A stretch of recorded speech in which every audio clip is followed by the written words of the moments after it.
What up, everybody? It's the epitome of style with the smile, the human hype machine, and co-host of Oh You Didn't Know, Ryan Katz. And I'm here with Big Mo, drinking at Mo's, and we're having a good time. Tune in, listen, and let's have some fun.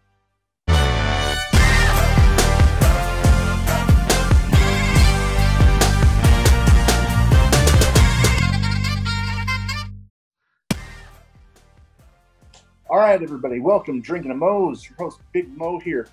Super freaking excited.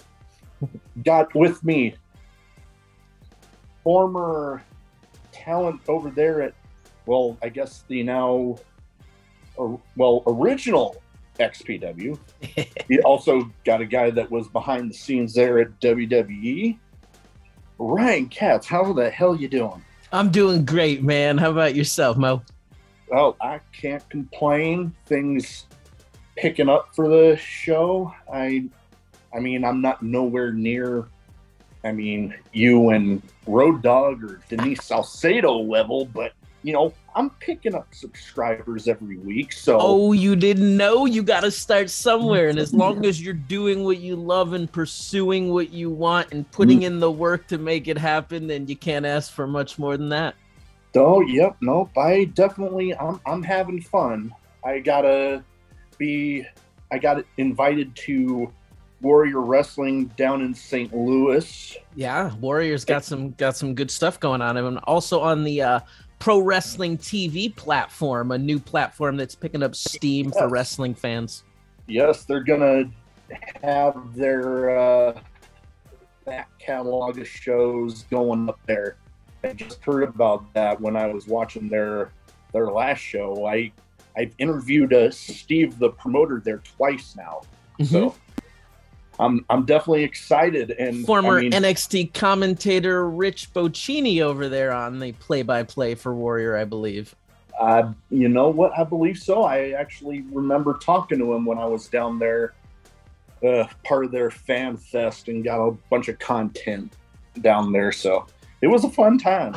Yeah. But one thing I like to start off with everybody is what got you started as a fan, and then what made you, make the jump into the business? So as a fan, it really goes back as long as I could remember. And my mom was the wrestling fan in my family. And in fact, my dad disliked it very much. But my mom liked it. So it was always just on weekends. So I wouldn't say she was a diehard fan, but it was something she would put on TV. I think something she watched with her father. And so it was always on the weekends. And I just remember waking up on weekend mornings, jumping into my parents' bed and watching wrestling, watching the Road Warriors. It was all about hearing that Iron Man, and you're just like, oh, there they are. And as a kid, you just start going nuts. Yeah. And then the pads and the spikes and the makeup and all of it. And for me, Precious Paul Ellering was awesome because I always liked mouthpieces, and I always thought he was kind of cool in the Wall Street Journal. So as a kid, I would say I was kind of a preppy Michael P. Keaton, Family Ties, influenced into I want to be into the stock market and all these things and money. So Paul Ellering with his Wall Street Journal, and just the fact that he had these big beasts of monsters with him, and they were from Chicago. I came from the suburbs of Chicago, so at that point as a kid, I was like, I came from Chicago too, and it was just, that's what got me hooked, and then just the overall aspect. From as long as I can remember, the spectacle. The costumes, the looks, the larger-than-life personalities, the music. Obviously, me coming into it at what I would call the early 80s, late 70s, early 80s. The rock and roll wrestling coming into it. So the music on the entrances, just the aspect of larger-than-life spectacle. I liked that. And there were two sides of it, because obviously I watched everything I was able to. So on the WWF side, it was a little bit more playful, cartoony, larger than life in a more entertaining way. But then there was the NWA, and that was what was really cool and gritty and down to just dirty and raw and real. And then there was AWA, which I was a fan, but it didn't have the excitement. It was a little bit lower level than NWA, but it was there. And then on ESPN, you'd come home from school. So as I'm getting older and like into whether it's junior high or high school, I think probably junior high at this point, World Class Championship Wrestling had the strip show every day on ESPN at that point. So exposed to that, and that had excitement. So it was that was like AWA on steroids at that point, because that was the AWA guys pretty much, but souped up with a lot more excitement in the arenas and in that Texas atmosphere. Yes, that I remember. Not so much being with the AWA and World Class, because I mean, 4-3, I got some of like the early NWA stuff, and then into the WWF, right around the first WrestleMania and everything, and like the Road Warriors. Oh man, when that actually got to see them live at once, that Road Dogg was still at the time, and once the Road Warriors music hit, I don't think I've ever been on my feet for a match from the moment they came out to the moment they went back ever. I was in that moment, because I was such a huge fan of theirs. And that I'm just Road like, Warrior oh my pop, God. that energy, that excitement, that electricity. You were getting ready to see a couple of guys get beat down really bad with power and brutality and intensity. It was an awesome thing to see. Oh man, yeah. And I've been at a couple WWE shows where something memorable definitely happens. The night that Dean Ambrose destroyed Jericho's light up jacket a few years ago, I was at that one. And that night that I saw the Road Warriors, that was actually the night that Owen Hart beat now The Rock, then Rocky Maivia for the Intercontinental title. So been to a couple shows where some memorable stuff happened. Yeah, I remember. So I was fortunate as a kid also. My dad's childhood friend was a producer for Coliseum Home Video. So that was kind of my connection, and allowed me to get some tickets to WWF shows when they came to the Rosemont Horizon, now Allstate Arena.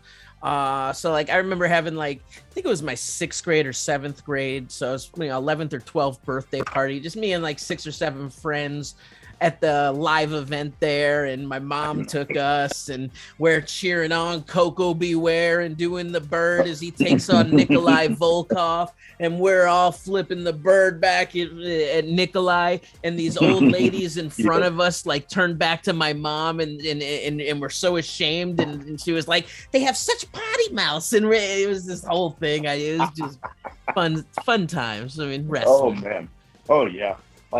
You got kind of lucky there with the family member that also enjoyed it. I was kind of a lone wolf there in my immediate family. I had some cousins that enjoyed it. Yeah, now when I say my mom, once again, she wasn't this waiting to watch every show and gonna watch every minute. She liked to have it on in the background, watch it a little. She'd make fun of a couple of things while watching it, and then of course it was very supportive. But I think my parents absolutely thought both of my major interests in life growing up of wrestling and rap music were going to be phases. And here I am in my mid-40s still involved in both. So, yeah, no, my family was definitely the same way. I think they hoped that wrestling was just a phase. And even I love telling this story. I've told it to a few people that at one point when I got back from the Navy, my parents had said, you really think you're going to meet anybody at those wrestling shows? And, a couple of years later, one of my best friends that's a wrestler here in town had tried to convince me to go to this promotion for a while. And, you know, I'm like, you know what? They got a show on a day I already have off. I'll go. I hadn't been there more than like 30 minutes. And he's like, hey, I got somebody I want you to meet. And well, we just had our 3rd anniversary earlier this month. Yeah, I'm in a similar situation. I met my wife on the online dating vibe, and there was a picture on her profile of her at a wrestling show. It's what made me message her up, and we are as well in the same situation. 3rd anniversary was June. Nice. Well, congratulations on that. So getting into some of the wrestling stuff you've been involved in, I mean, I remember I had to, you know, I do my homework for every episode, and there was some stuff that was like, looking back on it, I'm like, oh yeah, you were there, like Wrestling Society X.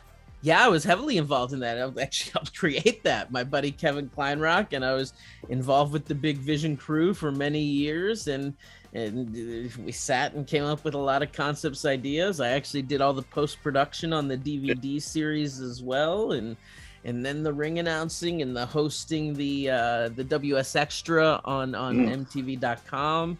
Yeah, I mean, that was a big cool week. We all thought that was going to become a little bit bigger and maybe do a little bit more for our careers after that, but the experience itself was phenomenal. I mean, I got to be a hype man for Jibs, for 3-6 Mafia, for Newfound Glory, Good Charlotte, so many, a Pitbull, like I got to do some really cool stuff, and I lost my voice doing the ring announcing because they wanted me to yell so much, and I was doing so much and so much strain because I really did work nonstop that week of that show, involved with everything, and I lost my voice, so they sent me down to this doctor on Rodeo Drive in Beverly Hills that does all like the American Idol kids for their voices, and they end up giving me liquid adrenaline on my vocal cords and a shot of cortisone in my ass. So like the cortisone's for the anti-inflammatory, bring the swelling down in the body overall,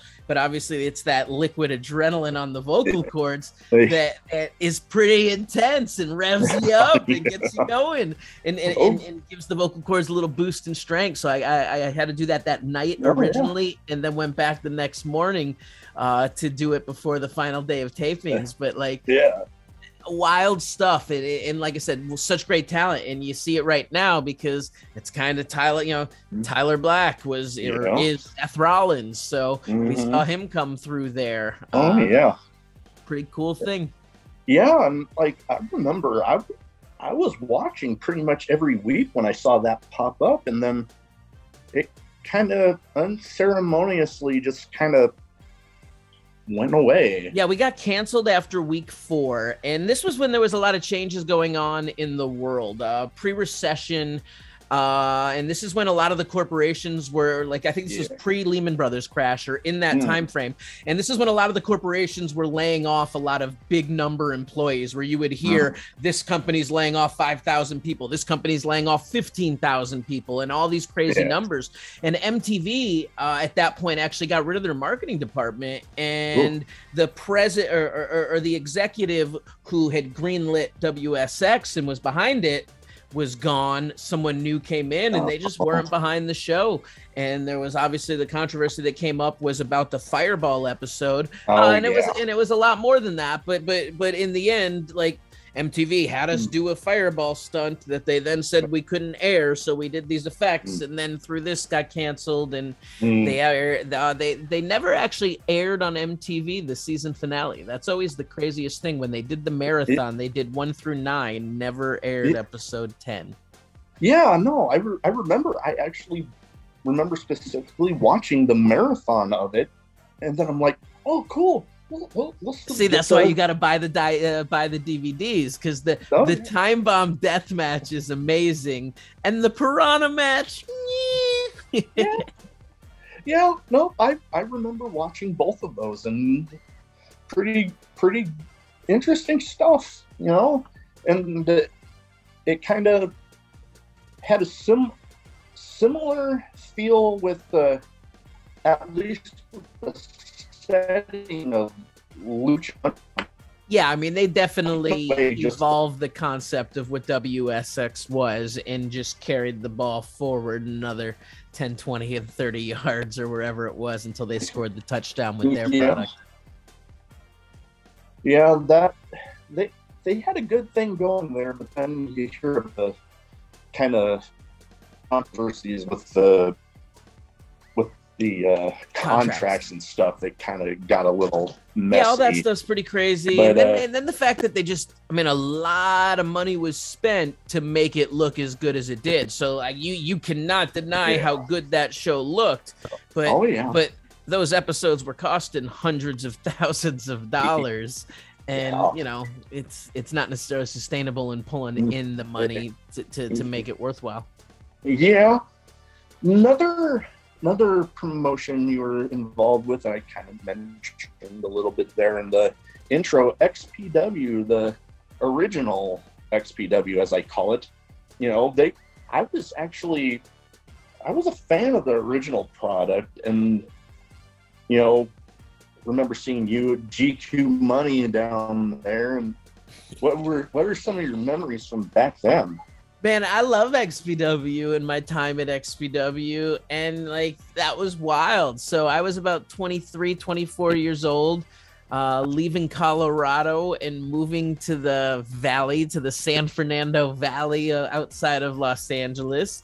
And I got to work with XPW, which was owned by an adult entertainment company. So I was just involved in craziness and outrageousness. And Rob Black, the boss, is this larger than life, over the top, charismatic, obnoxious, fun, wild character that you would never believe is a real human being, and he is. And I got to work with him, and creatively we clicked and got to do a lot of crazy stuff. So you say, what are my favorite memories back then? Like raw sewage match. I mean, it comes down to that. Me and Angel, well, I should say it was me and my partner, my valet, Veronica Kane, a fellow Enterprise member, and we took on Angel and the boss's wife, Lizzie Borden, in this raw sewage match where the only way to win was to put your opponent through raw sewage, or, you know, or if both opponents went through raw sewage.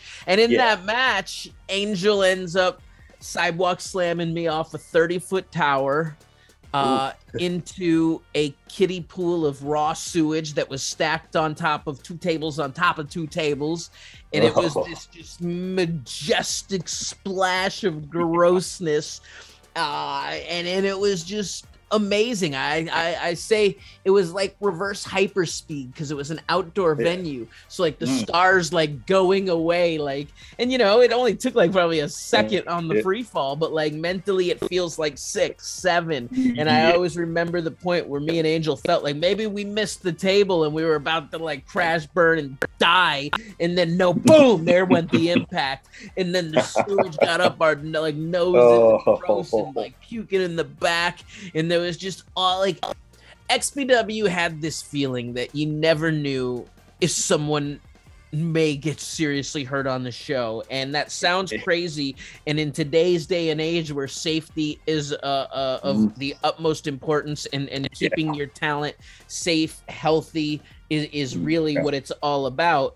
Back then, that danger brought just excitement and anticipation and suspense because you never knew what, when, how, or why something would happen. And that could mean someone getting lit on fire, someone falling off of a ladder, someone getting caught in barbed wire, someone getting blown up. So another favorite moment, liberty or death, where we promoted, and once again, I don't think you could do this nowadays, but we promoted that there was a hidden landmine somewhere in the arena, and at some point, someone could trigger it and detonate the landmine. And during one match, Lizzie Borden comes running in the ring for a save, and she takes a step, and boom! And she takes, it was awesome. I mean, ridiculousness that we got to play with. I mean, XPW sets, we got to we went to a junkyard and put like some cars on the sets that we got to just destroy during the matches, and all the different contraptions. And I wasn't a fan of deathmatch wrestling. It wasn't really my thing, but I got to be honest, when doing a couple, I mean, it's fun and interesting. Now I didn't go to the extremes again of today where I'm going to walk out of that match completely carved up, slaughtered, and respect to those who do it, because whoa, that's it's intense. It's real. There's nothing fake about it. But like for me, I was always into the big bumps and the extreme maneuvers and the high spots in that sense. Yeah. And then, they had to hit me with a couple of light bulb tubes. It was all right. I remember this one match. It was death match at the King of the Deathmatch tournament, Baptized in Blood 3. And I went for a springboard. So before this, I bought boots that weren't my normal wrestling shoes and stuff, because I was like, if I'm in the road, we were at the Pico Rivera Sports Arena, which is a rodeo ring outside of Los Angeles. So it's a dirt ground and all this, and all of the deathmatch contraptions and glass and thumbtacks and blood and everything else that was going on. I didn't want to use my normal stuff, so I went and I bought some just crappy work boots to wrestle in for that show. And during the match, I go for a springboard, and my shoe just slips out on the rope, and I go down. And the crowd gives the notorious "you effed up" chanting at that point, and they're chanting, and Angel just kind of walks by me and is like, "I'm gonna have to clean this up," and he grabs a bundle of light bulb tubes and just boom, and it's just like, whoa. So that was the first time I ever experienced light bulb tubes, and I mean, it's no joke, man. Hold your breath, breathe out, blow, like. Once again, all the people who do it, I'm older now, so like my viewpoint is different, and I've moved on in my sense of what I'm into. But like back then, it was balls to the wall and let's go for it. Now I'm trepidatious, sensitive, and just looking for a good time of love, peace, and happiness. Yeah, I know. Like you mentioned, I have all the respect in the world for those guys that like voluntarily go into that sort of thing. Like one of my favorites right now is actually Alex Clone. I actually got to interview him just not all that long ago, and oh man, fun interview, loved it. I actually now own some money. Once I get my man cave set up, I'm getting a thing, and they're front and center. Nice. So that, but XPW there had some crazy. I know right now they actually did a rebirth, I guess. Yeah, they're running again. They got a show actually going on this weekend. So yes, and with all of the top women wrestlers in independent wrestling today. This is wild and outrageous. This is how the world does crazy, wacky things. Because who would have ever thought that XPW would be promoting one of the top women's wrestling tournaments? And they are. And it's going to be available for streaming on Fight. You can go see it out live. I'm sure it's going to be a good show. I got some friends in it. Steph DeLander, formerly Persia Parada, is going to be in that. Sage Sin is a West Coast mainstay, relative of Supreme, King of the Deathmatch from XPW. Taya Valkyrie is involved in that. Deanna Perrazzo is involved. Lindsay Snow. I'm missing a few names, but like you got some Camille from NWA. Like there's some big freaking names in that. I mean, I know they're putting together a spectacle, and that's what Rob Black always did. He put together a spectacle. I can give him that. And before I forget, Alex Cologne is also on that show, facing Cyclope, I believe. Okay. And I'm looking forward to that one. And like I said, I can give Rob Black that he knows how to put on a spectacle, even though XPW blocked me on Twitter. I'm blocked on Twitter too. Like it was just Bo like, Cooper sent me a link to go look at something. I went to go look it up, and it's like, you can't look at posts. You're blocked. I was like, sorry, I'm not doing the show. Yeah, like I just mentioned one time that on their website they hadn't fixed or reposted the switched date for that Rebirth, or no, wait, it was their deathmatch tournament, and all of a sudden it's like, oop, you're blocked. I'm like, oh, okay, good times. Yeah, like, and I mean, you know what? Speaking of that I was kind of surprising getting blocked on there. Happy Corbin. I went to. So you're a controversial figure, Big Mo. You're getting blocked by everyone. How many more? How many more are you blocked by? I have no idea. Oh no! What are you saying to everybody? What are you doing? I don't know. I like to say to my parents all the time, user error, user error. Like, what are you doing? You know, with him, to this day, I still have no idea. I went to go tweet him a meme, and all of a sudden I'm like, it's not letting me at him on here. So then I go and I look, and I'm like, well, shit. I'll put him over because I like him and worked with him, and he was a great dude. But like, he's putting out some cool content right now, cooking, and I'm a plant-based eater, but he's putting out different smoked meats and barbecues and various other things. He is a culinary connoisseur, and it is very cool to see what he's doing. And I'm willing to bet, I'm gonna mark it and say it, and you getting it on your show. We'll look back. He's going to get a cooking show. He's going to end up on Food Network. I bet you.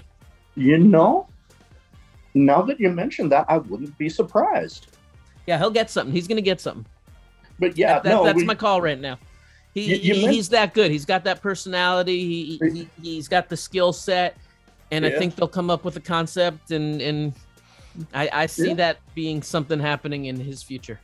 That would be pretty cool. It's like you mentioned Corbin. If it does, have them pull me in as a producer. I'd love to be involved. I'll even maybe eat a little bit of meat. Maybe. You know, call me when I released this episode. You might. Oh, we're not live. I thought we were live. No, I'm just kidding. No. I'm just kidding. God no. But when I released the episode, you might have to quote tweet it and at him because, well, obviously I can't. That's good. Yeah. But you mentioned me and being air quotes controversial. Oh, I mean, there's more controversy coming. Did I make a bad decision coming on this show, dude? Come on now. No, it's more of just a funny story on people trying to tell me to watch my language, or like one time my own mom told me on Facebook to watch my language, and then I went and found a YouTube video that was a song that was nothing but cuss words and posted it on Facebook. Oh, you got that little rebel in you. Little bit. My mom told me I had spastic hands and bad posture. I tried to improve that. But yeah, no, it's funny with Happy Corbin because me being a veteran and hearing Randy Orton's story and how he went into the Marines, but then all the controversy with him getting kind of kicked out, and I'm like, because I remember, I think it was WWE at one point put him on a Veterans Day thing, and I'm like, he got one of the types of discharges that you can't actually consider yourself like for veterans benefits. And I don't know. Yeah. It's one of those things that, I've said that about him and he hadn't blocked me. So it's like, what the heck did I say to Happy Corbin that get blocked? Next block's coming. Oh, darn. I'm going to get canceled. Anyways, I remember when I first heard about you getting on there at NXT. And I'm like, oh wait, I remember that guy. What was it like there? Because I mean, it's significantly different there now since they kind of switched it from Triple H's 2.0 vision of it. Yeah. No, I mean it was awesome, man. I mean, I got to go in and be the first employee of the WWE Performance Center. And the interesting thing was I was supposed to go in the year earlier as talent, and they pulled the deal on me. They rescinded the offer. I actually, the story is available in places, but like my offer got pulled on me, and I thought I had my dream. It got taken away, but I just kept working hard. Canyon Seaman took over for the position of the guy who got fired, who was originally hiring me for the talent deal. And I kept pursuing him and showing him my skill set and my versatility and all the different things I was working on. And week or month, you know, I just kept sending him different kinds of stuff to show what I was doing and capable of. And eventually it all panned out where they offered me a position to work behind the scenes. And I got to go in as Dusty's protege. And spent my first 2 years at the PC under the learning tree of the American Dream.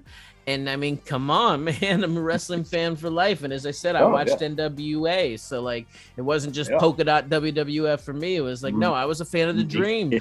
And I got to learn, and we built a rapport and a friendship and a mentorship. And like, it was just awesome. He was the guiding force. And another controversial name, Bill DeMott. Both those guys just made my time coming in amazing and welcomed me and opened the doors and presented me with opportunities to meet people and learn from people and to do cool things. And it was absolutely some of the, it's funny. I look at all the phases of my life, and there's hard times and there's there's in-betweens that are real difficult, but I'm blessed and fortunate and humbled enough to say that I'm grateful that I've had amazing times. Like those XPW years were incredible. And the NXT years were incredible. I mean, 8.5 years working for the largest wrestling company in the world and creating what became the spark for what reignited like an interest in creating the next level of professional wrestling. Let's be honest. Like there's no AEW if NXT didn't come along and do what it did. And it created that high production value independent that still had mass appeal, and mass being still under 1 million people or at that 1 million person threshold. But like it was that catalyst, it was that spark that created what we're seeing now. And I got to be a part of it, and I got to work with the talent, and I got to help coach and guide and motivate and inspire and see them have success. And it's incredible, man. Oh yeah, no, that all amazing things. And you know, getting to sit under the learning tree of somebody like the caliber of Dusty Rhodes, it's like, wow. Absolutely. And then just working with all the talent. I mean, on my website at ryanissmiley.com, like I actually have some little like blurbs from a bunch of talent, and like, you know, what Alexa Bliss had to say about me, what blank on it, Becky Lynch had to say about me, the Julius Creed, oh my goodness gracious, so many names to remember. Legatos. Like, how am I forgetting my buddy's name, and my mind is just completely gone into white space that I can't put together anything right. I just completely blanked conceptually. But like that happens. Holy goodness. But yeah, no, like I remember watching some of those early NXT days up until his unfortunate Jorge Cuerno. Like, why can't I think of his WWE name? Oh my gosh. Dang, now I'm pulling a blank. Legatos, former cruiserweight champion. Like, cruiserweight, now you got me thinking. Well, no, now I feel like he's gonna. This is this is gonna cause a lot of problems for me right now. He's gonna be like, "Are you effing kidding me that you don't know my name?" And oh my goodness, you got me pulling a blank. Cruiserweight champ. Oh my! Like I just feel so stupid. Santos Escobar, duh. Oh, like I couldn't get Santos out. I'm like, what's coming out of my mouth? Because everything I wanted to say, I'm like, why is it not coming out right? Edit this. No, I'm just kidding. But wow, I just feel like a doofus. I've been there more times than I care. I'm not even gonna correct it by like using his real name. Here's the kicker on on an internal. Like, not only do I know his real name, I know like his internal account password for like our content management system because I used to manage that like at the Performance Center. I know usernames, but like I couldn't. Santos Escobar. Like, what the? Oh my goodness. Oh man, that is funny. It's not. It's embarrassing. Well, I mean it. Yeah, it's funny it's hearing it. It's funny. I'm a doof. But I was, you brought up Dusty there. I wouldn't mind hearing a Dusty story or two. I mean, it's tough. So I got a terrible memory. We talk about it on the Oh You Didn't Know podcast all the time. Brian brings up the chair shots and bong resin. I'm in a similar category of big bumps and bong resin. Specific stories are interesting. I mean, it's really the presence. So the day that Dusty gave me, like there was a day that our relationship changed. Here's the thing, because I always go to the go-to story, and I've been doing a few interviews, so I don't want to give you the same story I've been telling everyone else. But like, there's this day that our relationship changed where I had gotten a little bit bold and controversial. Me and a talent, I could say, me and Juice Robinson, CJ Parker at the time, put together a little personality profile that was a mockumentary of the movie Blackfish. And we aired this or viewed this at a promo class that was being observed by ESPN. Oh. And a lot of people thought it was in bad taste and bad judgment to do that with outside media involved in there. And it caused a little bit of a quarrel, so to speak, or a little nothing public, like all just the behind the scenes and a little bit of of I'll use the term excitement. And the next day I was at my desk, and Dusty kind of walks in and just has his book, and he just slides it on my desk, and he's like, "This is for you." And he just slides it in, and in scripted, it was just like, "Ryan Katz, my main man," and like all this beautiful inscription that he did to me. And that was just his moment of like, "You're a rebel, dude. Like you're part of my club." Like I could see that. Like most people, I got to be honest, that walk into WWE, like there's a bit of walking on eggshells, whether you're there for a while or just getting in there. It's hard to be comfortable.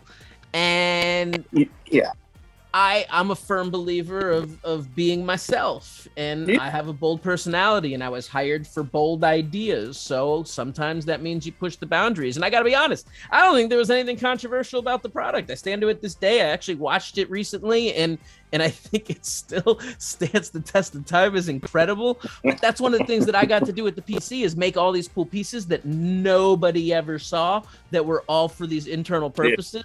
But like got to do some cool, incredible things. And this piece was amazing. And at that point, me and Dusty just formed that bond. And like I said, so another favorite thing is all the other coaches, like when putting together live events, so be it a Terry Taylor, be it a Bill DeMott, be it whoever, when discussing putting together shows and when they were booking the matches for the Florida Loop shows, Dusty would always throw the comment at them like, "Booking ain't easy, kid, booking ain't easy."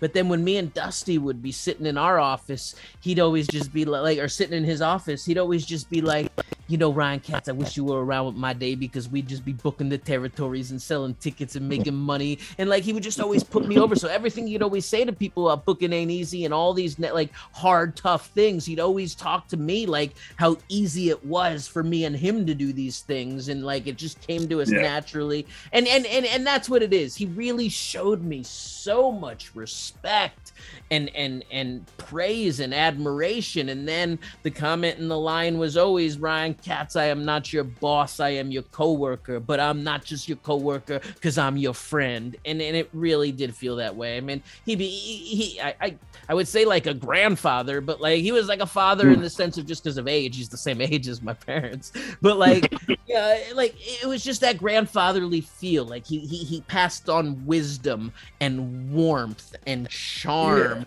and a magnetic personality that just sucked you in. And he was just this incredible storyteller. And he would always talk about Ryan Katz, and he would tell everybody, not just Ryan Katz. And he always said, he'd always call me Ryan Katz, always my full name. So Ryan Katz, you just got to know that never let the truth get in the way of a good story. And like just those little things that it was about telling that tale and weaving the little ride, taking people on a journey.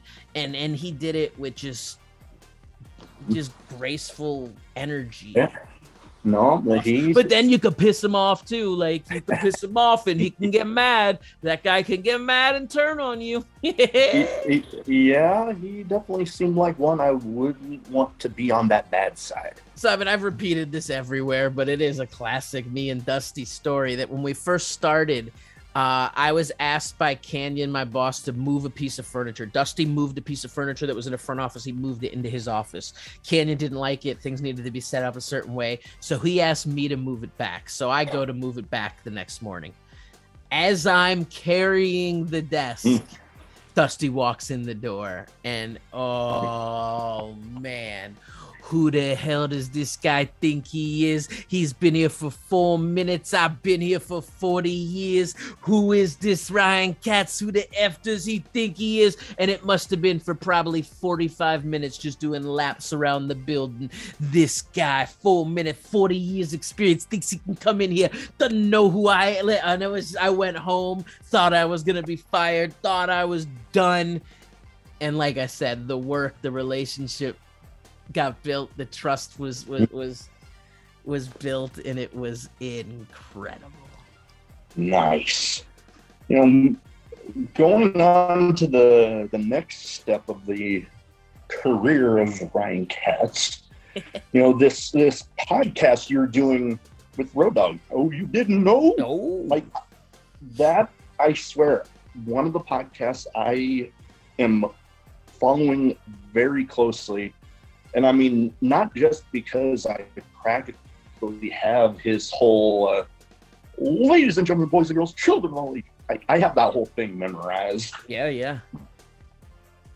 But, man, you guys have had some good episodes. Like, one of my favorites right now is the Mount Rushmore tag team wrestling episode.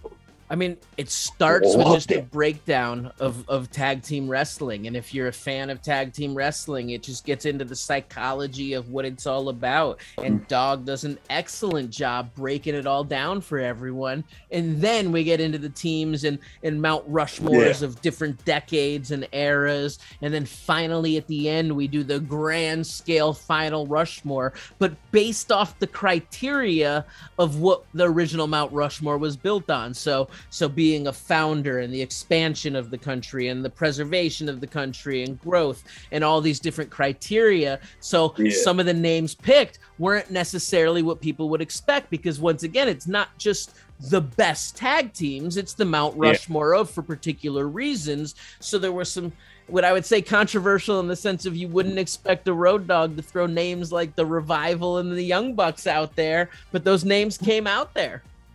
I mean, and with those guys, as far as like current crop, I mean, it's hard to argue against those guys being included. I mean, they are there. Well, I think when people make Ring of Honor. Yeah. I think when people make argument, I'm sorry, I'm interrupted. We got a little bad connection, so. Oh. Yeah. I was just saying, I think when people make the arguments, they don't want to include current a lot of times, and it just has to be the nostalgia and the legacy and the history, and there is more to it than that. And we were trying to take a different approach, and that's I think what our podcast does, is take a different approach to podcasting, in that we're trying to be a little bit more entertaining, where let's say a lot of the wrestling podcasts are very statistical and interesting and entertaining, but a little bit more dry, a little bit more slow, a little bit more methodical and meticulous. We're a little bit more wild, rambunctious, energetic, outrageous, and that's because both of our personalities are that. And I know there is a subset of the Conrad listener base, the Conrad podcast listener base that thinks I'm a little too over the top in my role. But hey, we're only like a dozen episodes in, and I'm getting better and better, baby. I age like wine, and I'm just going to keep tasting sweeter. Yeah, no, you guys are doing great. And I mean, it's a kind of the same thing with my show. I started off, it was a little rough. And, I feel like I'm kind of finding my rhythm, and, you got to get reps. You got to get in that zone. You got to get that feel. You got to, you said it, that rhythm. You get that cadence. You're a military guy. Keep that cadence, keep that count. And you're moving in the right direction at that point. Yep. No. And I've been getting some pretty good feedback, and, I take the constructive feedback. And, I've always wanted to keep the show just kind of like you're shooting the shit with a friend, I have my bullet points that, I try to, in case I trail off, and I'm like, oh, yeah, no, I was wanting to talk about that. And then I can go get back on track. Yeah, tangents are good as long as you can bring it back. Oh, yeah. No. And that's the way I try to keep it. And, I've been lucky. I've got to interview some great people. I actually just confirmed today a second interview with the SATs, the Spanish announce team. They were my first ever one I did over Zoom. And I feel like, are they not the originators of the Spanish Fly? Am I wrong? Yes. The originators of it, man. So that's going back to the XPW, Ring of Honor, and West Coast, East Coast wars of 2002 and 3 right there. Yeah. No, and I mean, I remember, I think it was, I retweeted something on another favorite of mine that I hope to get on at some point, B-Boy. West Coast, baby. Oh, he was one of my favorites when I was stationed down in Shout out San to Diego. B-Boy, man. And, absolutely. No, yes. B-Boy. He always had cool theme music and everything, man. Oh, yeah. He had the package right from the beginning. Before everyone else had custom music, he was rocking custom. I feel like he was rocking custom music back in like 2003 and 4, I think. He was. And like, I loved his intensity. And I retweeted something on him, a tweet of his about wanting to get booked anywhere and everywhere. And then they ended up liking it. And I was like, dude, I remember those guys. And then I'm like, and he's running a wrestling school out in San Diego right now. Level Up Pro Wrestling out of San Diego. Put together Idris Enofe on NXT, trained by B-Boy. Oh, yeah. Yeah, he's doing pretty good things out there. And, SoCal, it's like, I call it like pretty much the mecca of independent pro wrestling, because, I mean, there is so much out there, and like so much of the, you consider the big time independent wrestling, a big chunk of it is there. Yeah.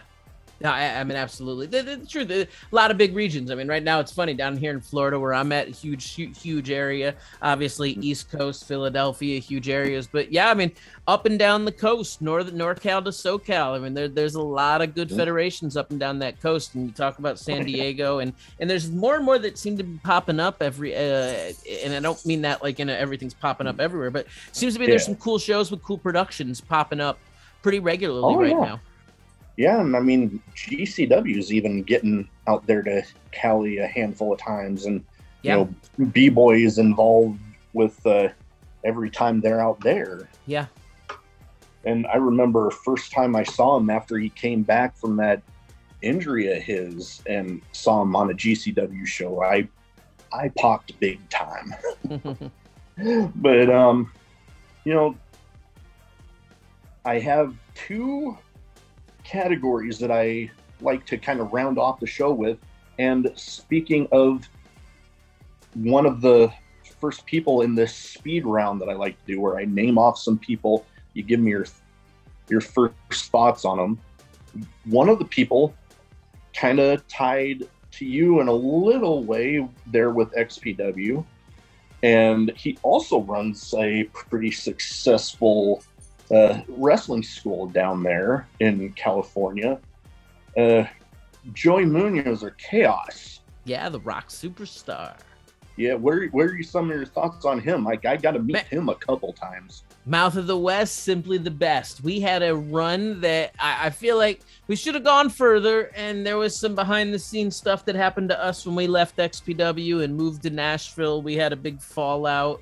Then we didn't speak for a couple years, and then we reconciled at WSX and have been friends ever since. And Chaos is training awesome wrestlers and living the dream, and as he always says, keeping the dream alive of Dynamite D, one of his trainers and one of the XPW originals, and opened up Santino Brothers in his honor and in his tribute, and he has done a great job of keeping the legacy of Dynamite D alive and creating some of the West Coast best wrestlers who are now, you know, infiltrating the rest of the country and world. And we're seeing Santino Brothers wrestlers now on some of those bigger federations and promotions and high elite caliber companies. So it's incredible. I have nothing but respect for Chaos. I think we both offered each other something that was magical in the prime of our careers.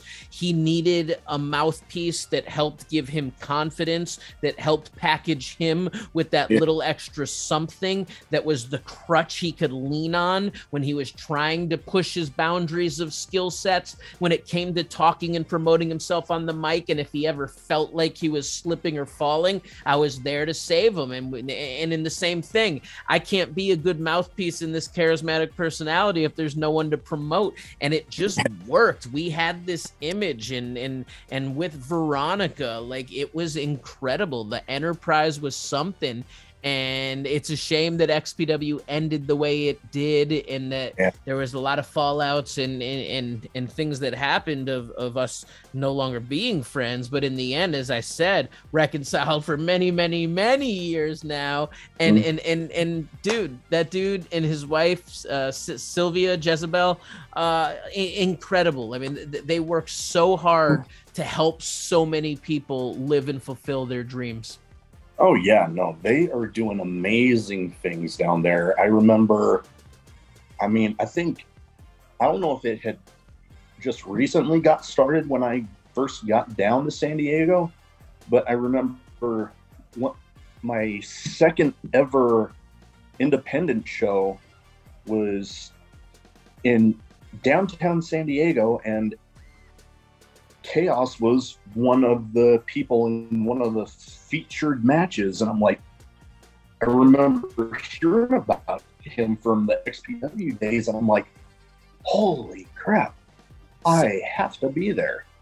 So at one point when I was running my wrestling school out there, the Fit Pit Pro Wrestling School, Make Me Pro Wrestler, people knew of the fallout that me and Chaos had, so we built a rivalry between our schools and did an invasion where they came and invaded one of our shows and kicked our ass. It was pretty sweet, because it was very Cobra Kai, because Santino Brothers was the Cobra Kai of West Coast pro wrestling schools. They were the take no mercy, take no prisoners, beat you down, wrestling is real, you're going to get punished crew. And once again, Joey did a great job of marketing this image of what it was, and it created discipline and it just created this energy that made it what it is now, and it's an incredibly credible school that I would send anyone and everyone to if they were in that area and wanted to go learn to wrestle.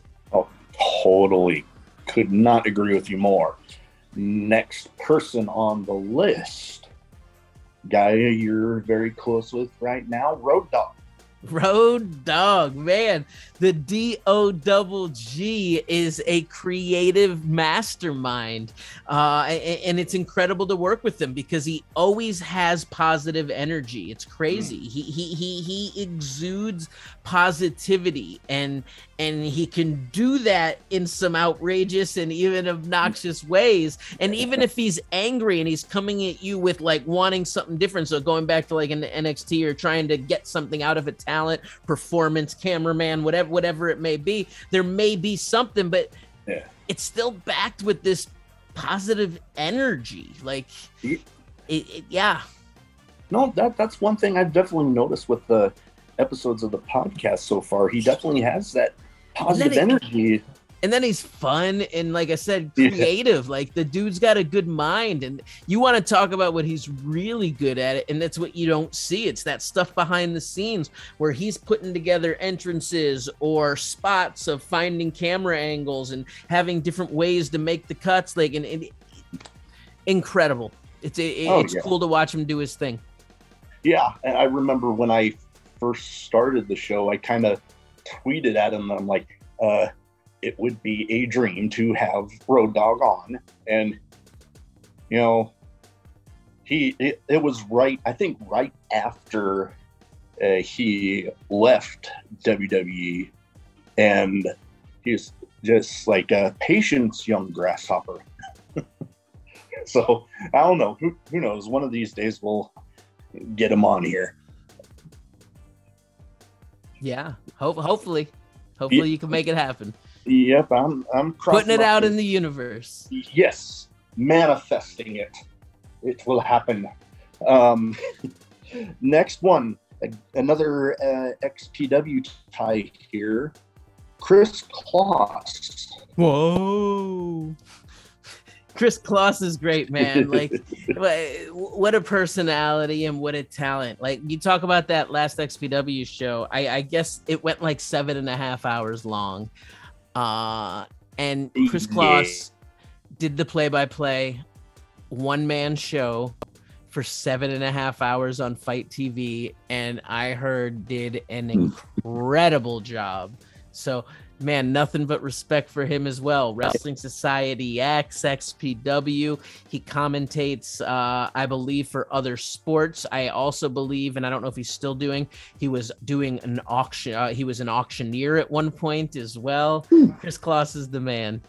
Yeah, no, and, you know, I got to give him all the respect in the world. You know what? I think I still have yet to actually finish that deathmatch tournament show, but holy crap, for a guy to do that one-man show with energy, and I'm assuming his energy never dipped. His voice probably strained, but his energy never dipped. You know what? From what I remember, yeah, I completely agree. Yeah, he kept that energy going, and I'm like, good Lord, all the respect in the world to him for that. But let's see here. One final one. I got a couple people here. Supreme, the king of the death match. Intimidating. So I was always scared of Supreme. I thought he was gonna beat my ass all the time. And there's actually a scene there. There was an episode of XPW TV post the fire. So like, I lit Supreme on fire, like, and 70% of his body got like crazy burns, and it was what we would call probably stunk gone bad because the group picked up the wrong kind of lighter fluid for it. But afterwards, I always felt like, oh man, there's gonna be some reciprocation or a receipt, as they like to say in our biz. Yeah. And there's a skit when I had retired. So GQ Money had his head shaved. So White Trash Johnny Webb passed me out in a title match and they shaved my head. I was so embarrassed and humiliated that my head was shaved that I retired from professional wrestling and I opened up a balloon and flower shop called GQ Balloons. So in one of the skits, when I'm in the offices of GQ Balloons, I'm getting ready to close the shop and leave, and in through my office door comes Supreme. And you'll see a moment in this skit where he just punches me in the face and I go down, and then he beels me across the room in just an office with, you know, a floor with no padded carpet, like, you know, just like that rough, you know, office. Just I get beeled across a room 10 feet. I take a punch to the face. Like, Supreme, man, I mean, he was great. He was always gracious, nice, friendly, giving, like an incredible person. His legacy lives on, and it's being carried on today once again through Chaos and Santino Brothers, through XPW, through the King of the Death Match. All praise, all respect. Oh, definitely. I've always heard plenty of great things about him, and like out of the original XPW, he was definitely a favorite of mine. Next, I have some random questions, some wrestling related, some not. And, you know, you answer how you see fit. Any hobbies? I am a magic enthusiast, and I like computers a lot. So I spend a lot of time with my work also, but making graphics, animations, and all of that sort of thing. So content creation, music videos. So I don't know if you call it rap music becomes a hobby. I've been creating a lot of music in the last 6 months. So definitely a hobby of mine. Okay. That's awesome. I mean, I'm slowly getting into the content creation and getting like the better intros and stuff. So, you know, I'm not near, you know, I'm a one-man crew, you know, I'm, you know, the one putting everything out there everywhere. I always put over the website videocopilot.net. Andrew Kramer is this guy, and it's so funny because now after being in WWE for so long, I don't even know if it's current, like in the sense of I don't even. So this dude created a site however many years ago, at least 10 years ago, 12 years ago, whatever it was, where he started doing tutorials, teaching people how to do special effects in After Effects, like film style tutorials. But he was also really witty and fun. So these tutorials aren't dry and boring and procedural. They're really fun to listen to, watch, and do. And the content and the things that you're creating are really cool things. And in the end, he actually has become one of like the top visual effects artists in Hollywood, and has been involved on major motion pictures since, creates plugins and all of that. But as I said, there may not be anything current in the last however many years, but there are over 100 tutorials for free of how to create the coolest things. Like, you want it to look like worms are crawling under your skin. You want to get struck by lightning. You want to have building destructions. You want to have neon light trails go around. Like, he teaches you how to do everything, and it's for free in an entertaining way. So like, talk about like building your skill set. If you have time and you want to build your skill set for that, it's a resource I recommend. I get nothing out of it except just that dude put out 100-something tutorials that are probably the best thing ever and help me get the jobs that I have. So I might have to look into that. Next question: best part about being a agent or trainer?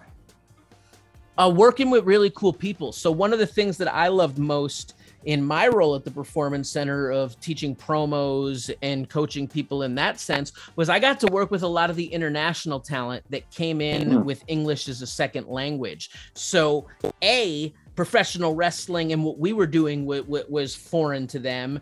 B, the language that we were teaching them was foreign to them. So I had to find ways to connect through energy, through body language, whether through writing, through simplifying, through feedback of realizing I can't talk like I normally do. Obviously, I'm a mile a minute talker, and I had to simplify and slow down and go sentence by sentence and make sure there was a connection. But working with incredible people, that's the best thing about doing the producing and coaching, especially at the level that I got to do it. it, where I'm working with the best talent in the world, and they were the best of the best at wherever it was they came from, whether it was wrestling or not, but they were incredible people and made some great friendships, relationships, and I cherish them all. Yeah.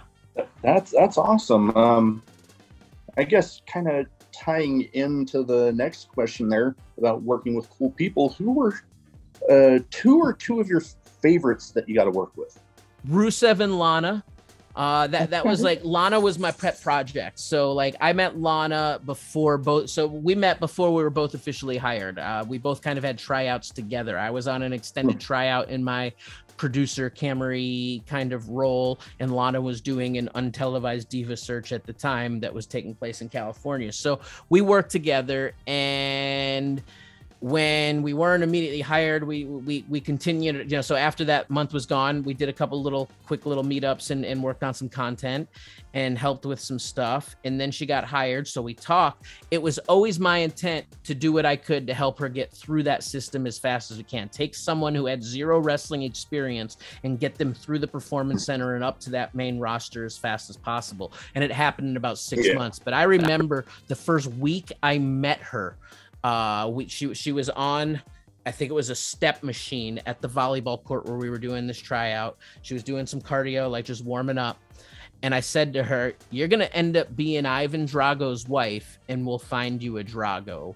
And it's what ended up happening and what we created. And it was by design on my part. And then like she fell in love with Rusev, which was even more incredible. And I got to go to that wedding in Malibu, and you talk about the connection. So like, then there's Ty Dillinger, the Perfect 10. Got to spend a lot of time working with him, creating that Perfect 10 character.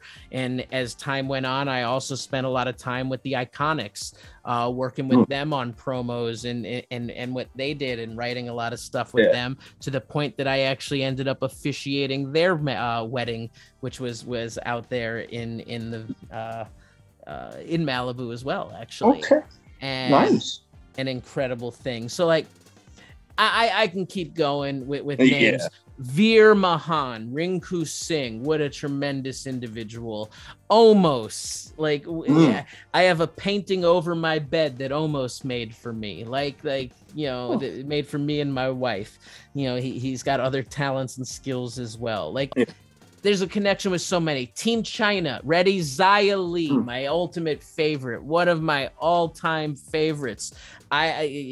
Zaya had a couple of dogs. Those dogs had some babies, had some puppies. I got one of those puppies, so I'm forever connected to Zia Lee with my little puppy Tallulah. I think she's an incredible talent, full of charisma and drama, and she is just warm and passionate and amazing in every single way. Worked so hard and had so much skill. Like she's incredible. I mean, I could keep going. Like the people that get released from Team China, Rocky and Mars, and there's just so many, man. I mean, that was the greatest thing, was getting to work with awesome people. That is awesome. And you named some really great talent there. Becky Lynch, Alexa Bliss, Charlotte. I mean, Charlotte gives me special thanks in the opening pages of her book with her father that was released like in 2014 or 15, whatever year it was. Like, how incredible is that? Like, that's amazing. Like, all of these. Oh man, I mean, Carmella, Corey, so many to mention. It's all of the authors of. I mean, I'm just fans of all of them. I mean, Adrian Neville was one of my favorites as a talent. Like, huge fan. So now, and I'm going to keep going. Sami Zayn, what an incredible talent. Like a talent, a personality, a person, like remarkable. Getting to work with so many people from all around the world, like blessed and fortunate. And it enriches me to grow as a person, to learn from so many people from different cultures, from different values, from different viewpoints. It's what it's all about. That is awesome. Last question of this round. Favorite thing to do on your day off?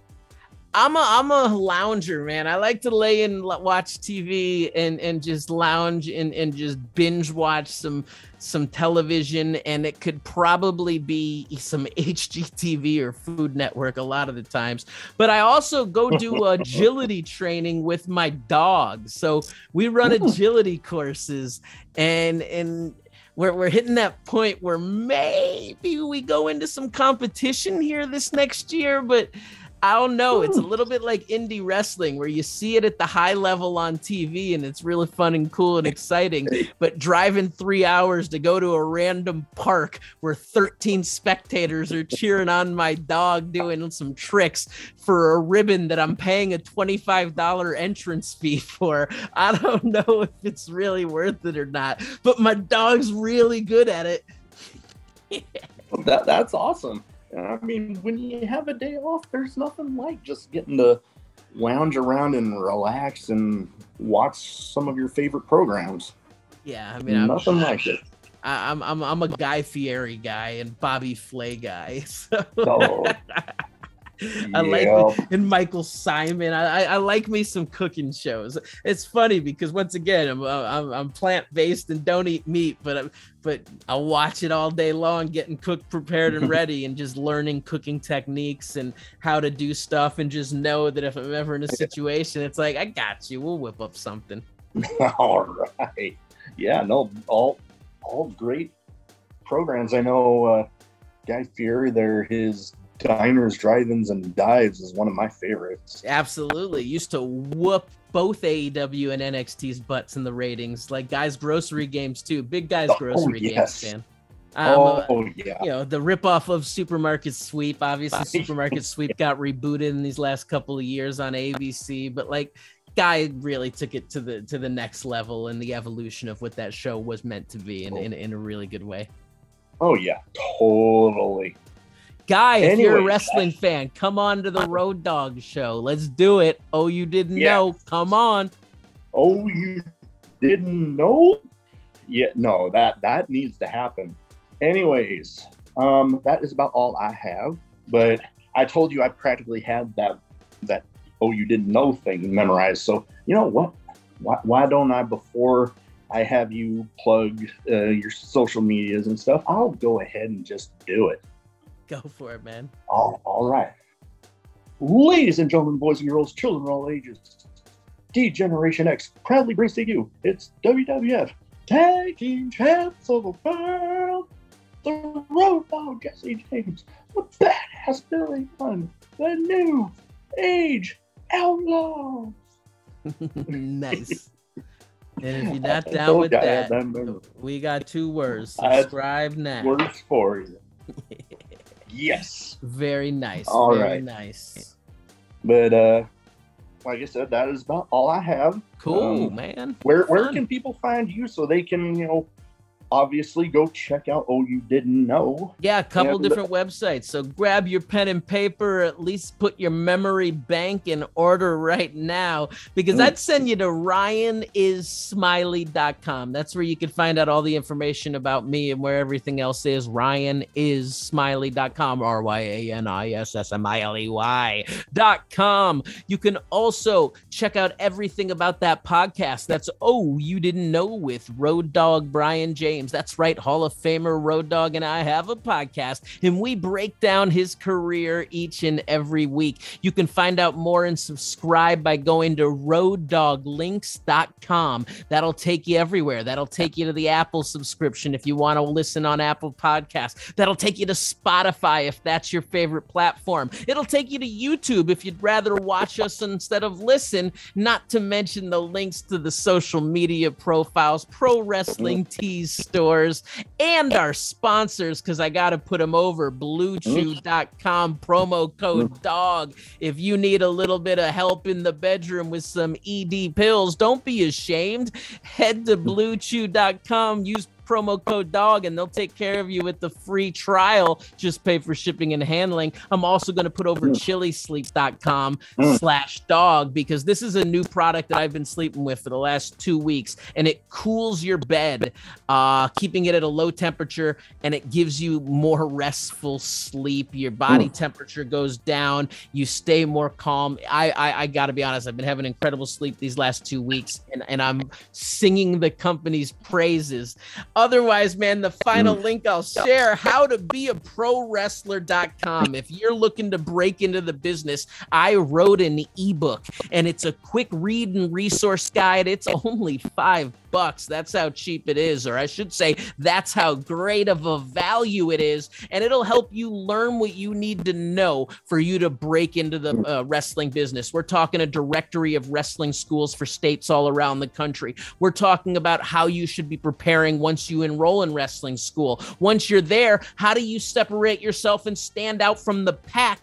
All of these things and all of this knowledge can be yours if you check out howtobeaprowrestler.com and download the ebook. You don't want to download it there because you're an Amazon person. Look it up on Amazon too. It's available for Kindle directly through the Kindle store. That's all my plugs. That's all my shills. That's the thrill, man, because we rocking it. We letting people know, we educating, and I'll tell you, I said I was done, but I'm not done yet, because we're entering into a cool Katz summer. So if you want to pick up the tank top, available in pink, available in blue, we're getting electric, we're getting eclectic, and we're getting spastic and bombastic with the cool Katz summer. So jump on board, head to ryanismiley.com and pick up the tank top. Yes. And plugging the machine. Oh, yes, that you are. And you know what? One thing we don't want to forget about one of those sponsors, Blue Chew, ships to your home in discreet packaging, because Lord knows you don't want people looking at your porch and being like, hey, I see your boner pills are here again. Absolutely. I mean, it's a great service they're offering.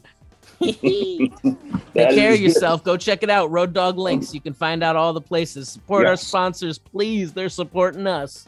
Absolutely. All links will be posted in the description on the YouTube version of this. I want to thank you for taking the time to talk to me today, because Lord knows you and Road Dogg pretty busy people.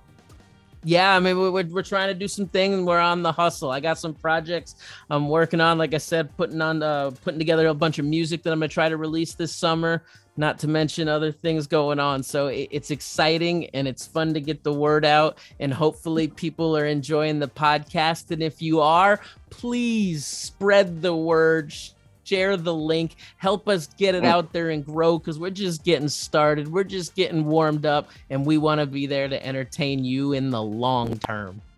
Definitely. I fully support the podcast, and every time I listen every week. I appreciate it. We appreciate the support. Yes. And like I said, thank you for taking the time to talk to me today. That is about it. Hopefully you have a good weekend. You too.